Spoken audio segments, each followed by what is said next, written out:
I'm hoping everyone can hear me. Yeah, yeah. Oh, this thing's really working well. Okay. So, habits, right? But while I was preparing this presentation, something interesting happened to me. I started looking a little bit more closely at the logo of the actual conference, and it got me thinking, what are we actually doing here? What is UX even, right? And if we break it down into its disparate parts, we see that there's a user, okay, there's a person that we can look at, observe, and see, and there's an experience, which happens deeper, somewhere inside, where we don't really have ready access to. We can also take this as an iceberg, right? We can see this stuff on top, but the experience we can't necessarily see. So when we talk about experience design, we're not really designing experiences, we're designing for them. But then what does that mean even? What is human experience at all? And what are we trying to strive for? What is our end goal? And so that got me thinking too, like, what really is the epitome, the pinnacle, the high point of human experience? What is it for you, actually? You don't know. Fair enough, fair enough. It's a very existential question. I think, Tamara, you probably have a better answer, or like an answer to this. Habits, I heard. Emotions and memory, yes, yeah. I think these are all components of it. But then so I agree with all of you, and to bring it all together, it's about love, in my opinion. And I feel like I'm talking now about love in its broadest sense. Love in opposition to its opposite, which is fear. Fear is when we feel unsafe. Fear is when we feel like we're not in control where we want to be. And love is feeling in control. Love is feeling connected.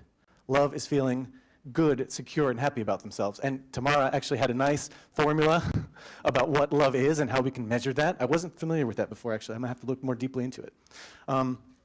So in that sense, I feel like whenever I try to create something for a user experience for someone else, and I kind of don't like that word user, but yeah, whatever. When I try to create an experience for a human, or I let an experience happen within a human being, I try to strive for this idea of love. And the nice thing, or one of the challenging things that makes it love an opportunity, is that love takes time. Love doesn't happen immediately. Love builds up over and over multiple choices, moments of choice, when we choose for the same person or the same experience or for the same thing over and over and over again. That's how we fall from seeing something to liking something to loving something or someone. So, someone here mentioned habits as the epitome of human experience. Habits is a huge part of it, and the reason why, or one of the reasons why, is that we, human beings, are creatures of habit. We tend, even in a world that we live in today, where we have almost unlimited choices. We can talk to whomever we want to. We have the internet. We can go anywhere we want. There's so much stuff that we can do. Even with all of this choice, we still tend to concentrate most of our time with a very limited subset of those opportunistic choices. For example, even though people might know almost 130 acquaintances, most people, according to this study here, only have 2 really close friends, 2 people with whom they share a very strong, authentic, emotional connection with. Another example would be that we can go anywhere we want. Public transport allows us to visit any part of a city that we want to. Airplanes let us travel to any part of the world that we want to, but we tend to spend our time in about 3 places, mostly. We go home, we go to work, and there's maybe a 3rd place that we hang out at. But that's really it. Everywhere else is kind of an exception to that. It's funny. And then how do we apply that to us? Well, look at all the apps that we can download, all the software there is, all the different tools that we could use, but we end up only using the 3 most favorite tools, the ones that we really love, are the ones, let's say it like that, the ones that we have a habit around using are the ones that we end up using the most, about 80% of our time, according to this ComScore report. So that's why habits, or understanding the nature of human habits, is interesting for us as people who are creators. Because if we want people to use, enjoy, and benefit from the things that we create, we can maximize their benefit by helping that thing fit into their pattern of habits. And I'd like to take a moment here to talk about ethics. So, in Hester's talk earlier, Hester Andre mentioned value exchange, sort of cryptocurrency as a way of exchanging value. And when we create things for people, in a sense, that's also value exchange, because we want to help CEOs have better control of their companies. But we also want to take some value back, because otherwise, if we try to do everything for free, we can't sustain that. So we need to have some kind of money. Otherwise, we don't eat, and we can't continue with our work. So what I like to try to remember or keep in the back of my mind when I'm designing, especially around habits, which there's a lot of talk about addictive apps and addiction this and sort of, those are very, in my mind, exploitative words. The relationship between a drug dealer and the person who's using drugs, which is another reason why I don't like the word user necessarily, it's not a healthy relationship, because one could say that the drug dealer is exploiting the user because this person's addicted, so the value exchange is out of balance. So I try to empower people and make things that help people to be empowered and not be exploited. This is me. My name's Brian Pagán. I am the founder and UX coach at The Greatness Studio. I've been working in UX for about 16 years now, and I've been acting for about 5 of those years. And me, in a nutshell, I like to use techniques from psychology, acting, and user experience to turn digital products into sustainable relationships. And at the moment, I'm the UX lead for Max Data. It's a Israeli blockchain startup, and we work remotely, which is really, really fun. Ooh, wait a second. I said blockchain. Who has, oh, I marked that one already. Have you guys been playing bingo today? This is super fun. All right, you're going to get some more of these. There's another one. Okay, so this is the basic plan of how the next few minutes are going to go. We already did the introduction. Cool. I'm going to talk about the hook model in general terms. I'm just going to give kind of an overview of what it is and a few examples. Then we're going to talk about building empathy. Hold on. Empatia, yes. Good. Yeah. Exactly. I really want to win. So then we'll break down the hook model and its disparate parts and show a little bit into what it is to develop a key habit, how it is to actually map the habits and use the hook model in practice. And at the end, you're going to get some goodies. I have some cool downloads, and obviously these slides are available online, and I'll give you a link to that. But it's at the end, so you got to wait. Are there any questions so far about anything I've said up to now? Perfect. Okay. I mean, it's the end of the day. You guys want to go out and have some drinks. I get it. Okay, I'll try to keep it short. So, a hook. The hook model itself. Nir Eyal is a psychologist from Stanford. He's pretty famous nowadays. He wrote a book called Hooked, and in it, in it he talks about a hook, and a hook is a series of experiences that we can design that when a person goes through those experiences often enough, they become internalized. So this is kind of in contrast to gamification. We talked about the pitfalls and the dangers of having too much extrinsic value or extrinsic motivation. That's an excellent one, because here, rewards are offset by something else. And then, yeah, we'll talk about that later, or at least later in the talk. But keep in mind what Tamara was talking about. If you weren't at her talk earlier, it was amazing, you missed it, but she was talking about some of the pitfalls of gamification. What can go wrong when we give people extrinsic rewards for doing stuff? Then they do it for the reward itself and not for the value of the task at hand. Did I summarize that correctly? Yeah. Okay, good. So the hook model here tries to alleviate that, right? So we have a trigger, which tries to remind someone to do something.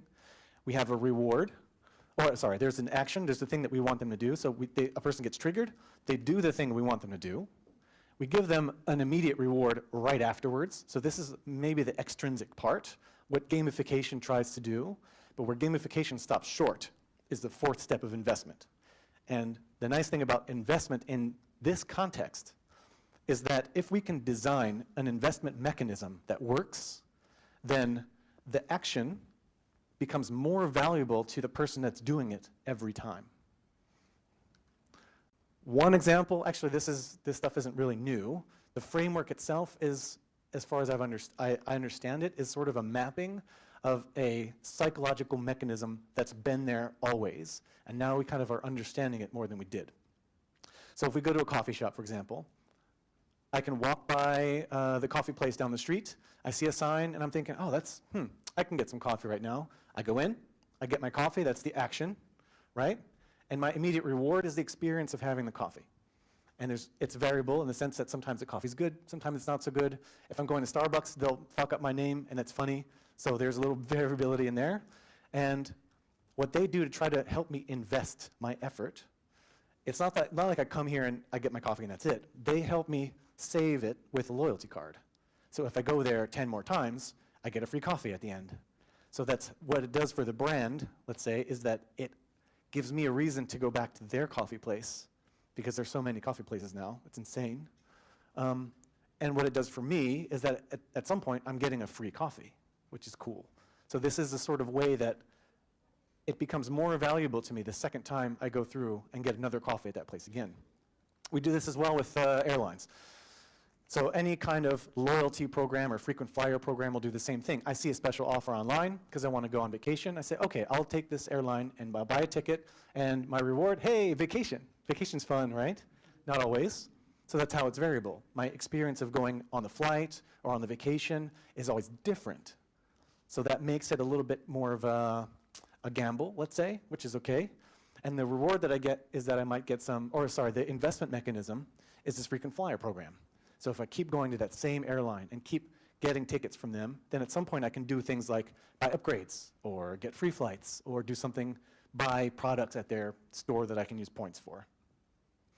And a bit more concrete for us as digital people, let's say, I worked at Philips for a long time, and one of the things that I worked on was this thing called the Philips Health Suite Health app. It's actually a platform where Philips makes watches and heart rate monitors and scales and everything, and they also create content around how to use those. So when we were designing it, we looked very much at the Hook model. I actually also, like you, saw the Hook workshop from near Eyal himself, and what we tried to build in is, for example, some kind of healthy behavior, like if a key habit is going running every week, let's say, we can trigger people. We can say, I'll give you a little reminder in the app, maybe it shows up on your smartwatch, for example, and say, hey, go for a run. And if someone goes for a run, then they get the immediate reward of feedback through the statistical analysis of all the things that they did. They get their heart rate, they get the steps and all that kind of stuff. And the investment mechanism, this is an interesting one because it shows progress along a program. But if you have a program, or if someone signs up for like a weight loss program, for example, then the motivation isn't only the stuff that you see in the app. Part of the value that you get back is that your body starts to change. You get to lose weight, you feel more energy, you feel like you look better, you have more easy connections with other people because whatever, you feel more attractive and stuff. This is a real world value that the digital program can give. And this is the kind of stuff that makes me really excited. And that's what I talk about when I say making people's lives better. Okay, so we are gonna, so I mentioned empathy already. I already marked it off on my card, so that's very cool. We talked a moment ago about the fact that human experience lives deep down. It's under the sea. It's in that part of the iceberg that we can't see from the ship. Dr. Frauke Sleesbeck-Visser is actually someone from the Netherlands whose work has influenced mine in huge ways, and she's created a model that shows actually what these things can be. So if we look at, I'm gonna go this way. If we look above, the stuff on the top of the iceberg, what we can actually see is what people say, what people do, the things that they use. We can observe all of these things. So these are kind of the correlates of human experience. These are traces of human experience. In that sense, anyone who does user research or user experience research is actually kind of a detective, because we are trying to figure out through the research, through gathering analytics, we are trying to guess what's actually going on underneath the water, what people know, what they feel, and what they dream. And that's where love is. Like we're talking about, if we want people to love what we make, we're trying to guess through using the clues that they give us. And I want to make a point here as well that projecting is not the same as empathy. And what I mean is, think about how many times someone in like a marketing team or someone in a design team has made a decision based on how they would react in a certain situation. I like it like this, so the person using this is going to like it too. Or I don't like that, no one's going to like it, right? That, in my opinion, is projection. It's not thinking about another person, it's thinking about myself and then feeling like you're going to feel like I do. But that's not necessarily true. If we want to really empathize, we have to learn a bit more. We have to think about more of the details of what a person actually is and has and what kind of feelings that they go through, right? And I mentioned that I use acting techniques in user experience design, and I created actually this thing called a character map based on methodologies or methods that actors use. And it's actually quite similar to the map Tamara showed earlier about what people really, really want. And to take that and port it to my model or my map, let's say, in acting, whenever we play a character, whenever we try to empathize with a fictional person, we always look at the objective first. What does this person want in any given scene? So when a person goes on stage, there's always some kind of objective that they're looking for, some kind of thing that they want to do, some kind of way that they can succeed. And thinking about the objective, we can also look at the obstacle, so like what things are holding that person back from reaching the objective. We can think of motivation, so what happens if the objective isn't met, like what are the stakes, what changes if the character succeeds, and what kind of opportunities are there that we can provide. What kind of knowledge do we have that this person doesn't have, or what kind of capabilities do we have that they don't have? I'm not going to go into this too much, but at the master class tomorrow, we're going to use this. So just a little plug there. All right, so to summarize, the hook model consists of a key habit. We have to define what the actual habit is, and we can go into the parts of a trigger, a variable reward, the action, then there's a variable reward, and we have an investment mechanism. This is the basic thing, and the next trigger that I mentioned here is part of the investment mechanism because that helps to load the next trigger, let's say, and we'll make that a bit clearer in a second. All right, everyone still following? Yeah? Okay, good. All right, so the key habit. I talked about value exchange, very nice inspiration from you guys, by the way. The key habit is the one thing that our proposition needs people to do for it to succeed. For example, I was playing with the play cut game outside, and if no one plays it, then they don't earn any money. It's very simple. So they have an incentive to make sure that people are actually playing it, to trigger people to play it and make a habit out of that. But at the same time, we also want to help people achieve whatever objective it is that they are trying to achieve. So we need them to help us, but we also want to make sure that we can help them too. So to use the example of the running app, let's say,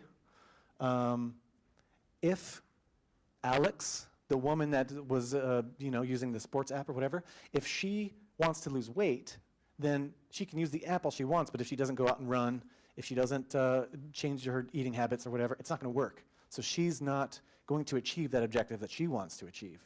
She won't get the value out of using our product that we want her to get. So that's what the key habit is for. It's basically framing the product space, or the problem space. So triggering. The trigger is the thing that helps us to remind people to do the thing that we want them to do.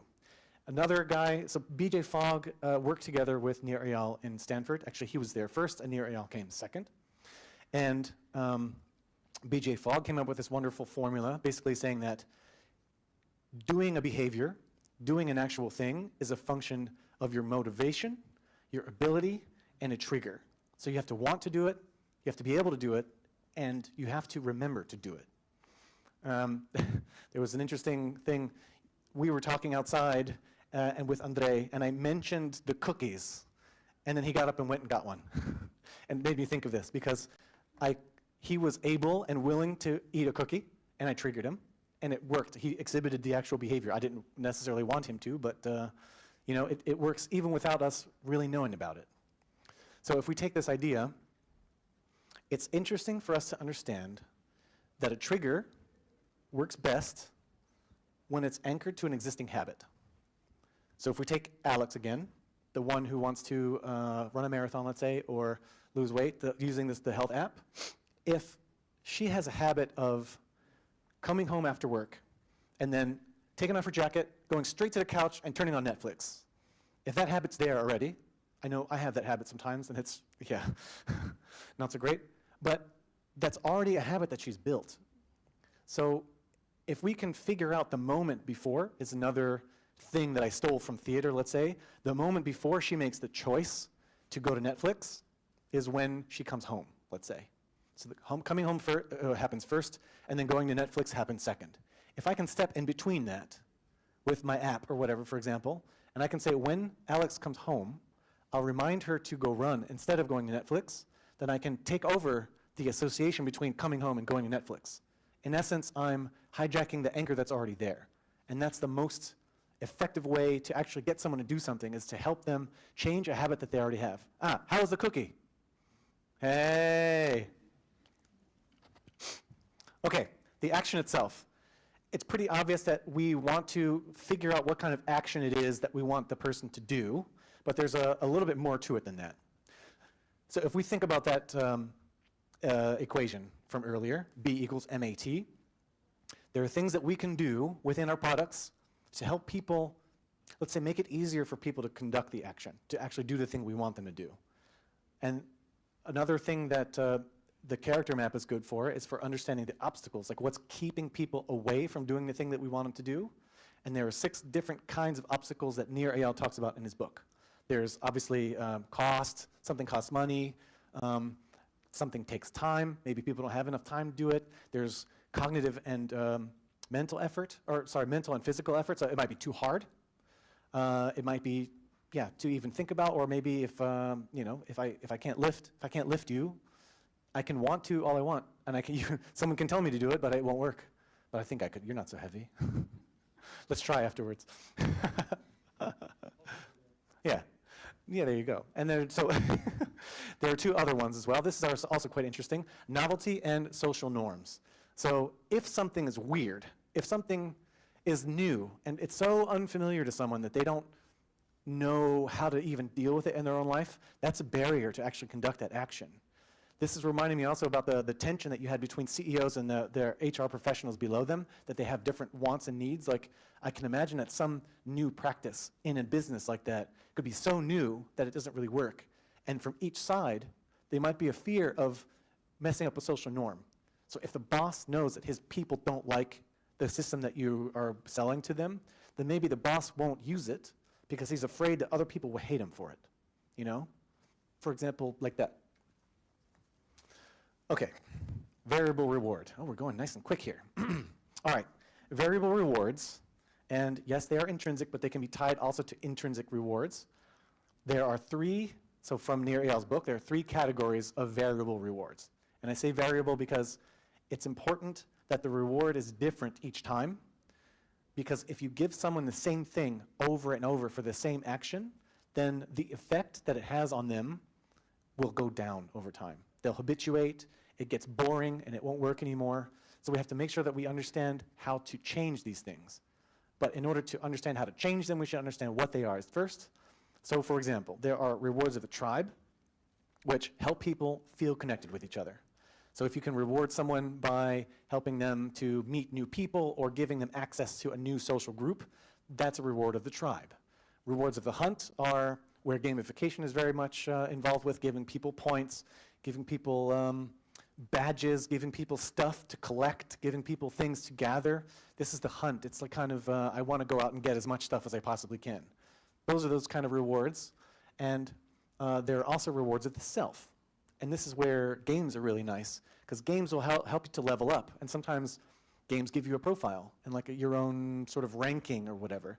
And the feeling of leveling up and getting a better rank, and also overcoming your own sort of obstacles and challenges. Maybe if you're learning how to play the piano and you finally learned how to play that one song that you've been trying to play, this feeling of mastery, you've conquered something. It makes you feel better about yourself. These are rewards of the self. And to try to vary these things, if you want to vary rewards of the tribe, you can give the community a voice. Obviously, people are fucking weird, right? So you know, they're very, well, okay, weird is the wrong word here. It's a bit too judgmental. I meant to say people are unpredictable. Human behavior is messy. So even by allowing other human beings to interact with the person that you want to reward, let's say, that's already variable enough, because you never know how good it's going to be. Whenever you scroll down on your Facebook feed or whatever, you never know how good the stuff is going to be that you're going to find. So you keep scrolling. Maybe you scroll down and, oh, that wasn't very interesting. Let's scroll some more, you know? And when it comes to rewards of the hunt, you can also give a variable return on that. So when I take an aircraft, when I take a plane, whenever I'm booking a flight somewhere, I don't get the same amount of points every time I book a flight. It's actually tied to the distance of the flight.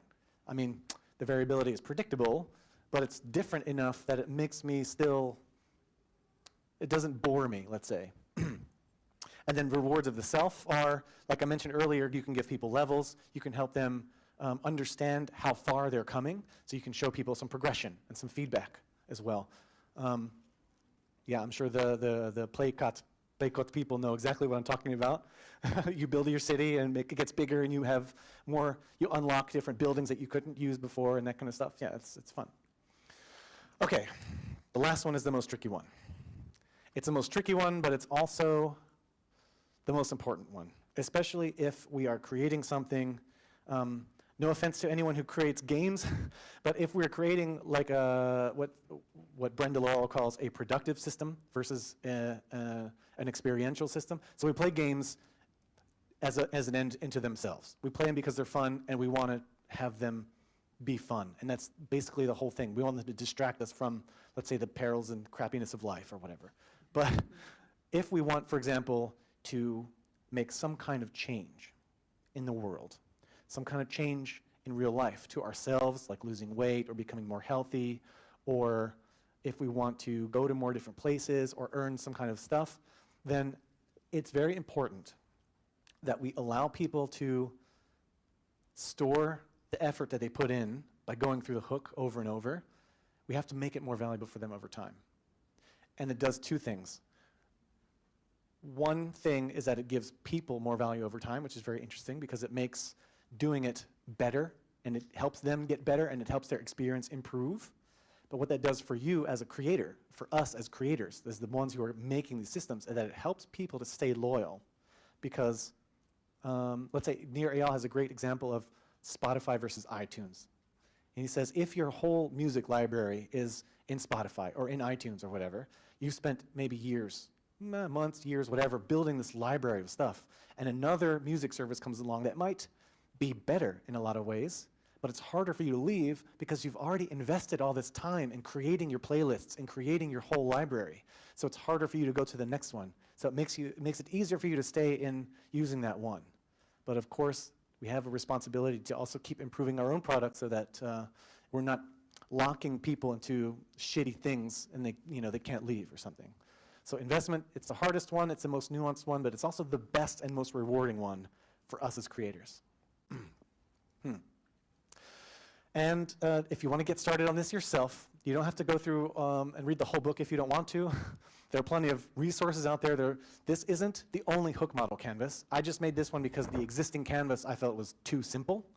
And Nir Eyal's own workbook, which he created, and it's really nice, and it's available for free on his website, but it's very complex. It's long, it's a bunch of pages, and it's got everything that you need to know really in it. But if you just want to have a workshop where you can facilitate people and going through these steps and creating a hook cycle for your own product, this is a nice poster to hang up, and you can throw Post-its on it and stuff, and it really works. And we're using this tomorrow as well in the masterclass. So, love is a habit. Love is about coming back to the same person, the same product, the same experience, the same framework or representation of reality over and over and over because we want to and because it adds value to our lives. And we can exchange value with people, and we can have sustainable relationships with people. And on the note of Amber Case, let's remember that it's not the point, unless you're a gamer or creating games, the point isn't to keep people using your product. The point is to help people use your product so that they can do something in their lives. It's not their job to be a click slave or whatever. It's their job to be human and to do stuff and enjoy life. So on that note, I want to say spasiba.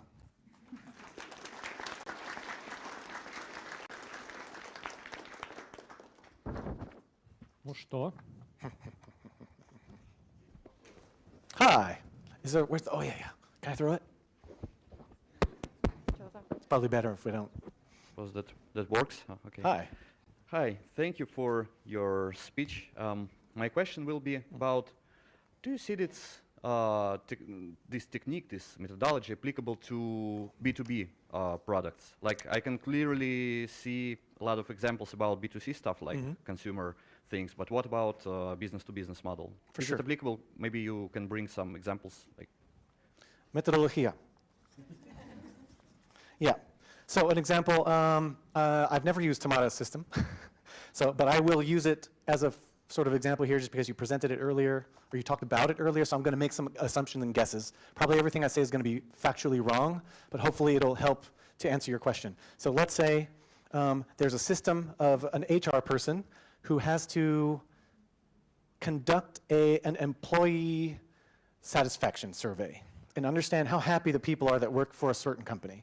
That survey has to be done at a regular basis, or else the information that we have from one survey is then no longer relevant, and maybe the boss doesn't have an accurate picture of how engaged employees are. Something like this could help those HR people to remember to go and do this over and over, to actually motivate them or help them to build a habit around creating these surveys, sending them out, and making that whole thing work. Does that make sense? Yeah, but what could be the reward for those HR people in this case? I'm not sure, actually. We could figure something out. For example, it could be, let's say, okay, so we have rewards of the tribe, rewards of the self, and rewards of the hunt. I mean, if you want to be really extrinsic shitty about it, you could probably pay them money each time they do it, but then you incentivize them to cheat, which isn't good. But I'm sure that there are some ways that we can figure out to do that. I don't know, if you guys maybe want to get together and design the next version. Ah, here you go, yeah. Ah! Dramatic tension, I love it. Yeah, okay. Does that help? Yeah, of course. I'm going to pass the cube to. Oh, thanks. Anyone else?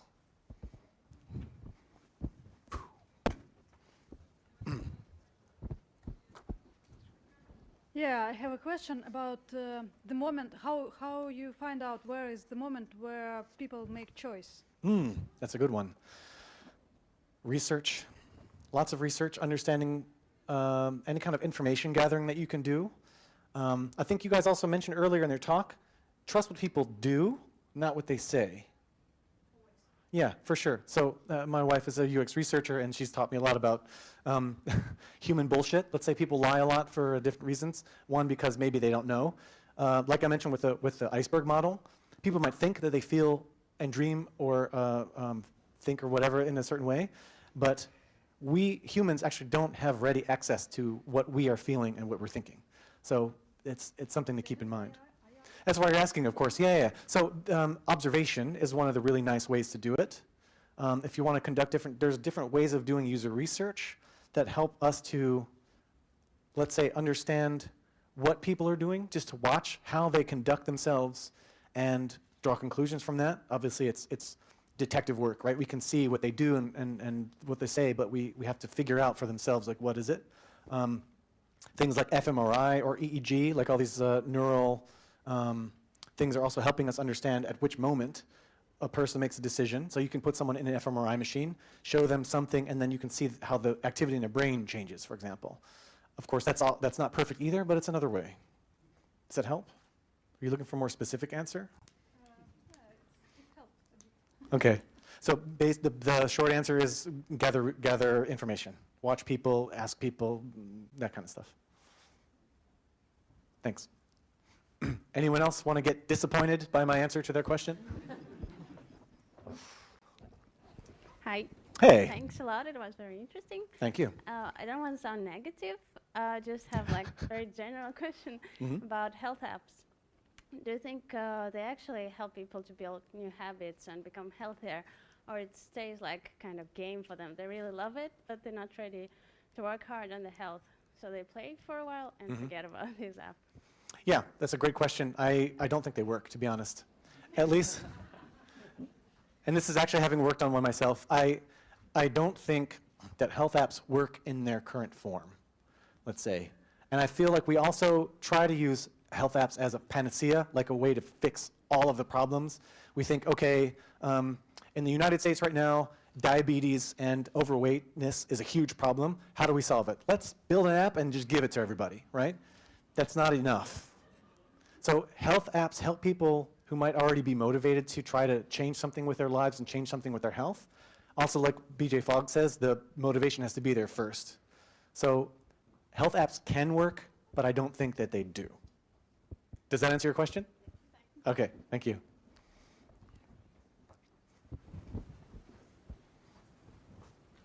Anyone else? Nope. Okay. Aha, yes, hi. Hello. Hey.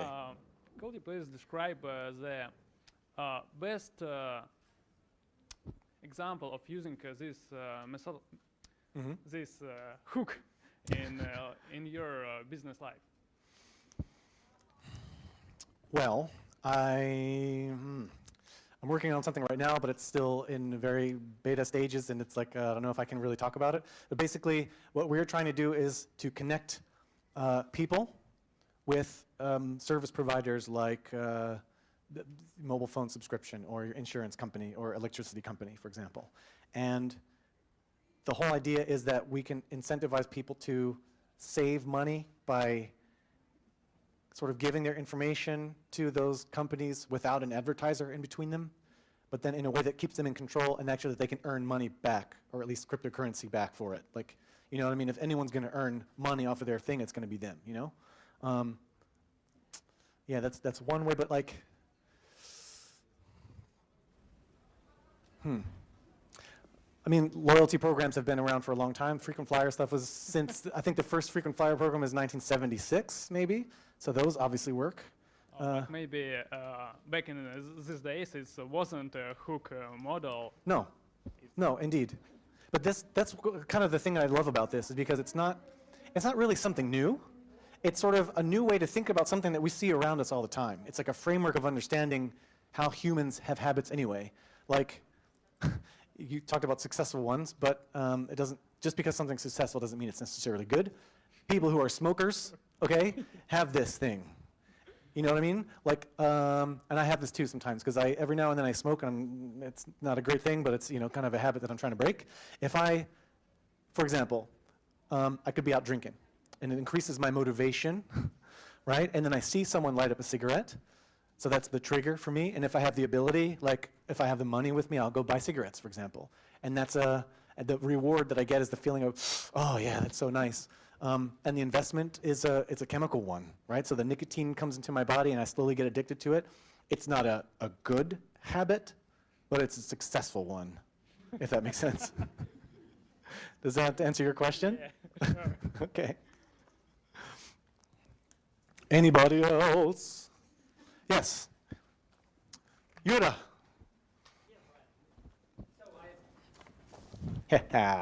Yeah, thank you so much for your talk. Actually, you hooked me twice during that, but I do have one more question. So, is there any bad examples that you know when you tried this model and it didn't work? When I've tried this model, it didn't work. Yeah, on some project, and what was the reason or the reasons?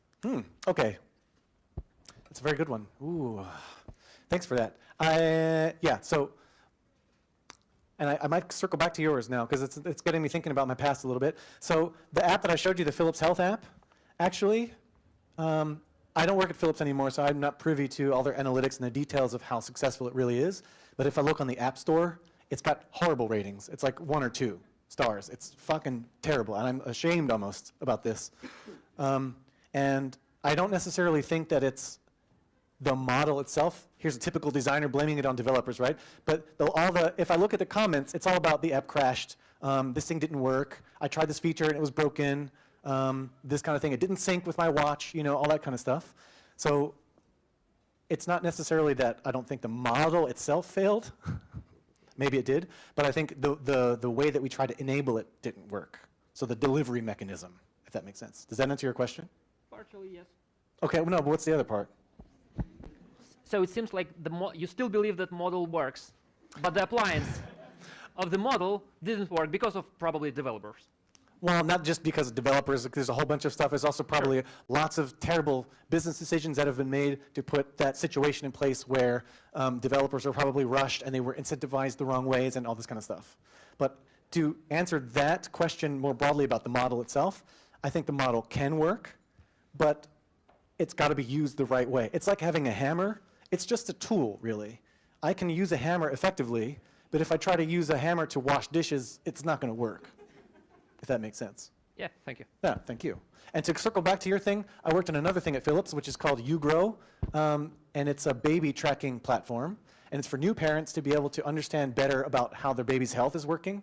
And to make it work, the key habit is to actually track things. So if a mother breastfeeds, we need to actually have her put it in the app. Otherwise, the app doesn't know that she breastfed, and we can't keep track of it. So that's a successful example because people love it. It's got a like 4.5 star rating in the App Store. I read the comments, and people are like over the moon about it. It's fantastic. So maybe that's the answer you were looking for, huh? Okay, thanks. Последний вопрос, last question. Hi, thank you for your talk. In addition to... Where are you at? Hey, I'm here. Oh, hey. In addition to previous questions, maybe the model itself is good, but what are the most common ways to fail implementing it? The last step, the investment mechanism is probably the most, like I said, it's the most difficult one. It's also the least understood one, I think. So... What can go wrong? Yeah. So the health app, for example, that I talked about, the part of what we were trying to create in the investment mechanism is the collecting of data and showing data in charts and giving you like charts of all of the runs that you've taken or the good sleep that you're doing and the calories that you take in. And the more times you go through the hook, the more data we have in the graphs and everything, the more full it becomes. And the idea was that the more data we collect and show people, let's say, the better it would help them to continue doing the stuff. But as we've seen in a lot of other health apps, Fitbits and stuff like this, all these things, they kind of work on the same principle that they just gather data and show it back. And it's not enough for most people. So that's how a lot of these things break down. We have to figure out some way that it makes it really more valuable every time to go through and do the action. Like your reward has to be better, and actually the extrinsic value has to be made more concrete, if that makes sense. So just showing people charts and everything, it's not enough. Does that answer the question? Thank you. Thank you. Thanks, Brian. Thanks.